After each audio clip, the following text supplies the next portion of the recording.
governor's race was an early morning nail-biter. We'll tell you what happens next. Grady Newsource reporter Erin Valley was with Kemp campaign until 3 a.m. We are waiting on the final results, but I'm confident that victory is near. Grady Newsource reporter Janie Bowman was with the Abrams campaign. And we believe our chance for a stronger Georgia is just within reach. Also ahead, voters approved Marcy's Law, how that impacts you. This is Northeast Georgia's only local source for TV news. From the Grady College at the University of Georgia, this is Grady Newsource. Good evening, I'm Michaela Chester. And I'm Shayla Strange. The Secretary of State's office reports with 100% of precincts reporting Brian Kemp has a razor-thin lead over Stacey Abrams in the race for governor. Here are the latest numbers that we have. Kemp is at %, Abrams at 48.72, and Metz just below 1% at 0.95. We're still awaiting word on whether the race is officially over or headed for a runoff. Grady Newsource reporter Benjamin Epstein is live in downtown Athens to sort this out. Thanks, Michaela. Early this morning, Georgians woke up without a definite answer of who would be Georgia's newest governor. And folks, make no mistake, the math is on our side to win this election. If I wasn't your first choice, or if you made no choice at all, you're going to have a chance to do a do-over. Both candidates were sounding an optimistic message in the early hours this morning, but as the hours passed, Kemp's lead narrowed. The voter turnout in the state of Georgia was much larger than expected, and counting all of those early absentee and provisional ballots took time. And if we have thousands of provisional and absentee ballots, and we will certainly have dozens of thousands of absentee ballots, it could extend the what we call unofficial tabulating period well into Wednesday morning, if not later. So both the chance of a runoff and the chance of a long count loom large, with turnout being this heavy and the race being this close. In Georgia, a candidate for governor must win a majority vote +1, or the race heads to a runoff. Grady Newsource will be keeping a close eye on anything pertaining to the vote. So back to you guys in the studio. Brian Kemp went to bed to an uncertain future last night. Grady Newsource reporter Erin Valley was with Kemp campaign until the early hours of this morning. That's right, Shayla. I was at Brian Kemp's watch party until 3 o'clock in the morning last night. Now, this event was between those doors behind me. Now, this space has been turned into a conference room, but I'll tell you one thing about this event last night, and that was that the spirits were high. After hours of waiting for Republican gubernatorial nominee Brian Kemp, the current Secretary of State finally addressed the crowd at his watch party around 3 a.m. Woo! Hey, sorry it took us a little while to get here. It took the girls a little while to get ready tonight. The crowd was enthusiastic, even if results were still too close to call. We are waiting on the final results, but I'm confident that victory is near. Kemp had a strong lead earlier in the night, but as the hours wore on, the gap between Abrams and Kemp closed. Kemp spoke after Abrams addressed her supporters in Atlanta, and he shared his reasons for running. So when I decided to run for governor, I had a lot of ideas about policies and legislation to pass. But I built this campaign on one promise, that as governor, I would put hard-working Georgians first.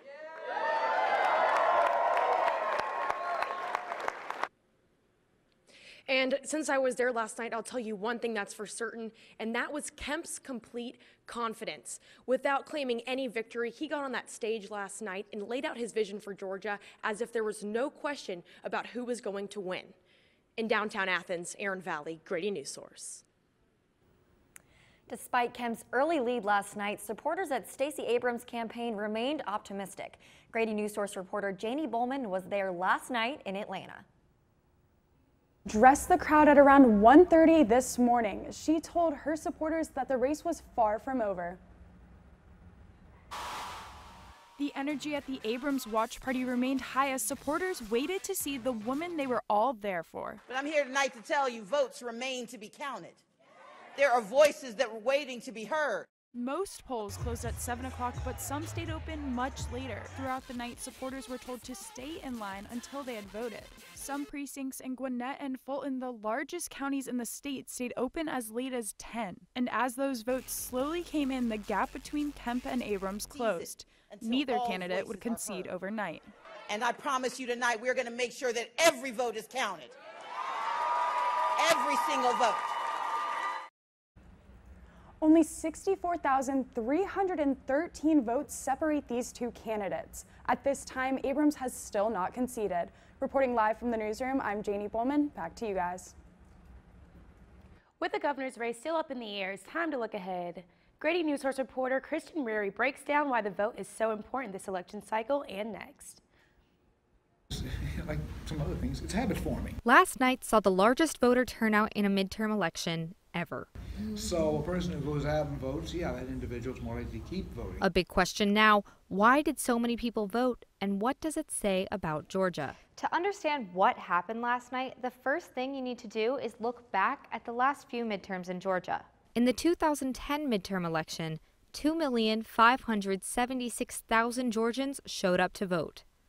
In 2014, 2,568,000 voters came out. As of noon today, 3,914,000 Georgia votes had been tallied. That's nearly 1.5 million more voters than the last two midterms. If you're wondering why, well, this election was seen as a test of President Trump's popularity since it was the first national election since his win in 2016. Here's what we saw. Republicans controlled the White House and both legislative branches after the 2016 election. Last night, the House flipped to Democratic control, and the GOP strengthened their hold on the Senate.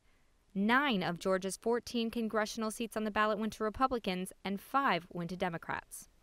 President Trump has already commented on the House flip. I really believe that we have a chance to get along very well with the Democrats. And if that's the case, we can do a tremendous amount of legislation and get it approved. The biggest development from this election means Georgians can expect a lot of attention during the 2020 presidential campaign now that it's considered a state Democrats could win in. For Grady Newsource, I'm Kristen Rary. Coming up, hear how 2 Georgia House districts flipped. And I think people want results. People are tired of rhetoric. They want somebody who's going to go and get things done, and that's what our campaign was offering. All of the constitutional amendments on the ballot passed, but Marcy's Law got the most attention. Grady Newsource reporter Ross Crowell talked to a UGA professor and legal expert about what it means to crime victims and defendants. The ballot, on behalf of crime victims, asked, shall the Constitution of Georgia be amended so as to provide certain rights to victims against whom a crime has allegedly been perpetrated and allow victims to assert such rights? I spoke with University of Georgia media law professor Jonathan Peters about the new law. When somebody is a crime victim, that can make that individual feel generally unsafe and or insecure.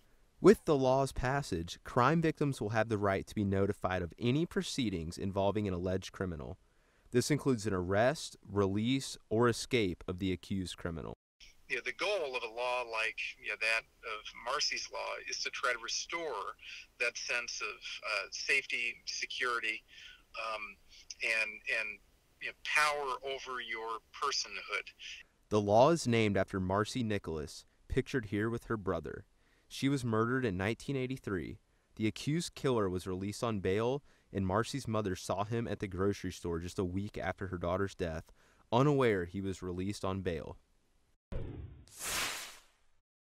The House of Representatives turned blue, but here in Georgia, House Districts 117 and 119 both flipped from Democrat to Republican. Grady Newsource reporter Sage Bernard talked to Houston Gaines, who turned a defeat last year into victory this year.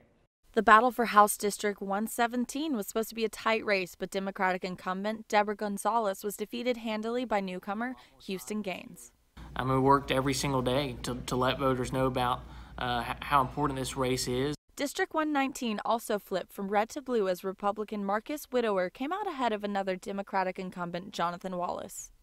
In 117, Gaines took 54% of the vote with over 12,000 voters, which left Gonzalez with 46% of the vote. Gaines said the result of his race do not surprise him. Well, I wouldn't have run unless I felt really confident about our ability to win. Certainly, I knew it was going to be a competitive race, and really pleased with the margin that we won by, a pretty significant win. Gonzalez secured the 117th district in last year's special election when Republican Regina Quick resigned. But it seems that Gaines' perseverance after the loss fueled him to take the district back. My pledge from the beginning is we wouldn't be outworked. My plan is to bring the next generation's perspective to that conversation. Not to say I represent everybody, but I think I can bring something a little different, and that's what I plan to do.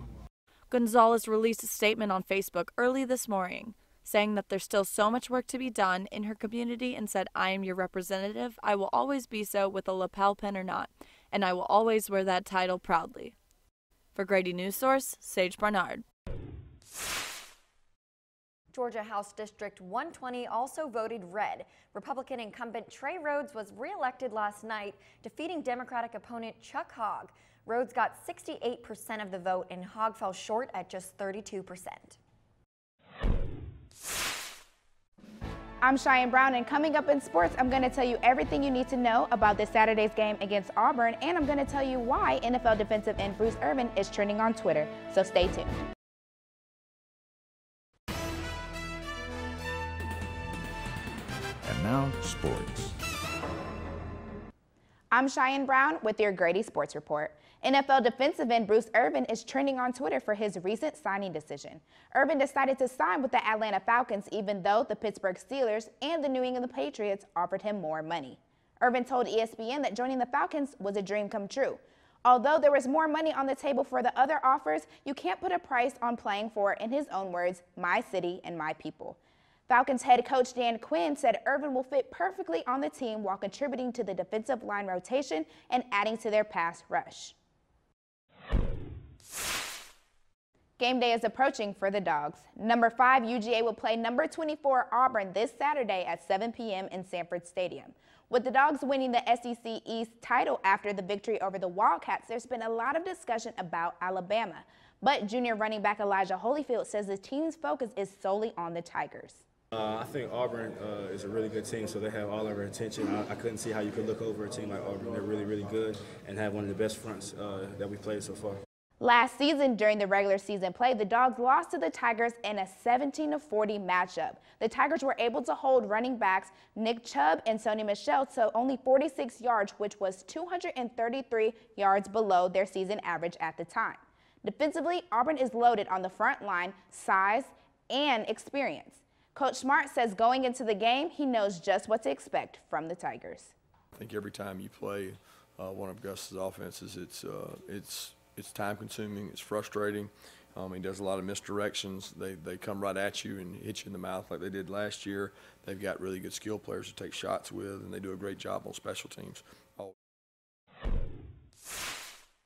Also in sports, Shayla, you've been talking to Katora Orji, the 2018 NCAA Woman of the Year. Yes, Cheyenne, I have. Orji told me that she has big ambitions beyond that huge honor. Being NCAA Woman of the Year is amazing. I never thought it was something I could accomplish. 22-year-old Katora Orji is living her dream after being named the NCAA Woman of the Year last weekend. The young woman from New Jersey never imagined she would be in the position she is today. I remember when Heather, the Director of Student Services, asked me to fill out the application. I was like, oh my gosh, like why am I being nominated for this? And I remember looking at other girls, other women's profiles, and I was like, oh my gosh, they're doing a lot. Orji graduated last spring with a degree in financial planning and is working on her master's degree in sports management. She explained why she chose Georgia to kickstart her track and field career. It was the team, having your teammates there to be for the hard workouts, the easy workouts, the days that you're not doing well, all of that. It's just your teammates that really get you through it. Finding a coach and team she could bond with was Orji's top priority, but she never imagined she would be nominated NCAA Woman of the Year her senior year, let alone win the prestigious honor. Just overall, the weekend was so amazing, meeting the women there and seeing the amazing things that we're all doing. While at NCAA headquarters in Indiana, Orji met the other 29 women who were top 30 finalists for Women of the Year. They bonded over the day doing different activities, but the award show was the highlight of Orji's weekend. I really didn't think I would even win or be a finalist, but I was so happy to go there and get the win and be recognized for something other than my athletic accomplishments. Orji signed a contract with the Atlanta Track Club. She has other big goals, medaling at the World Championship, competing in the 2020 Olympics, and furthering her studies. But I'm not 100% sure, and since I'm training right now, I have time to kind of push off all the academic stuff. Orji told me that she may one day pursue a PhD and become a professor. Thanks, Shayla. That's our Grady Newsource Sport Report. I'm Cheyenne Brown. My name is Maddie Ray, and coming up, we'll talk about possible rain chances for tonight, the clear skies that we'll have for game day Saturday, and a chilly Veterans Day. Stick around. And now, the weather. Good evening, my name is Maddie Ray, and this is your Grady Newsource weather. Starting out tonight, it looks like showers are very possible and maybe even a thunderstorm before 8 p.m. tonight. Those temperatures starting at 6 is at 65 degrees, and then at midnight, 59 degrees. The chance for precipitation tonight is 60%, so very likely that we will see some showers tonight. As far as tomorrow, it'll be another gray day. Also, showers are possible from 9 to about 3 p.m. It'll range from 57 degrees to 59 degrees tomorrow. And let's take a look at those low temperatures for tonight. Up in the North Georgia mountains in Blairsville, as well as in Tennessee and Chattanooga, those are the lowest temperatures we'll see tonight at 48 and 49 degrees. Here in Athens, Gainesville, and Toccoa, and Greenville in South Carolina, all will be at 54 degrees tonight. The highest temperature for tonight, 60 degrees in Augusta, 56 degrees in Atlanta, and 51 in Rome. As far as our high temperatures for tomorrow, 61 degrees in Gainesville, Toccoa, and Greenville, 62 degrees in Rome, Atlanta, and Athens, 64 in Augusta, Chattanooga at 58, and Blairsville at 59. Now tomorrow for our forecast, we are looking at a high of 62 degrees, but there is a 50% chance of showers as well after 9 a.m. And as far as our 5-day, I mentioned the rain that will happen tonight and possibly tomorrow. Friday showers are likely as well. It'll be definitely cloudy, but the good news is that our weekend is looking pretty clear. For our game day against Auburn, kicking off at 7 p.m., we'll have a clear sky. The sun sets at 5:30, so it will be pretty cool for the game, 35 degrees. And then Sunday for our Veterans Day, also clear and sunny, 55 degrees. So be sure to think of Veterans Sunday and every day. I'm Maddie Ray, and that is your weather. Voters approved the so-called brunch bill. One local bar owner is toasting to that victory. A new bill will let you buy a Bloody Mary with your Sunday morning brunch. I spoke with a restaurant owner and bartenders about the measure, which allows alcohol sales before noon. Called the brunch bill, and it allows alcohol sales at restaurants beginning at 11 a.m. on Sundays instead of 12:30 p.m. The local restaurant owner and bartenders I met were pretty happy with the change. Some said they were going to change their opening time on Sundays to earlier, and others said they would hire more staffers in the morning. I think it's absolutely going to drive more business in, so we can, hire more people, sell more product, bolster the economy a little bit more.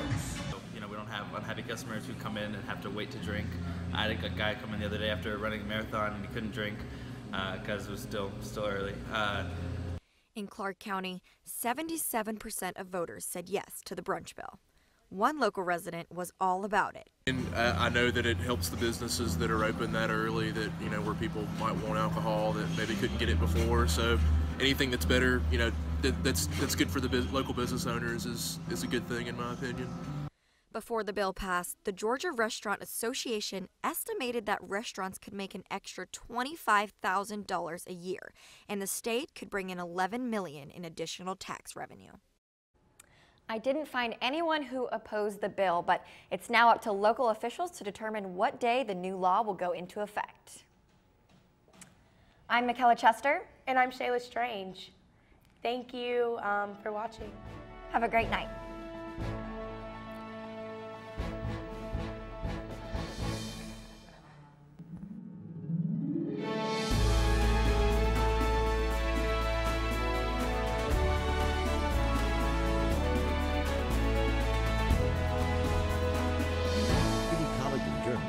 Mass Communication at the University of Georgia, which is solely responsible for its contents. Views expressed do not represent those of the administration nor the Board of Regents at the University System of Georgia.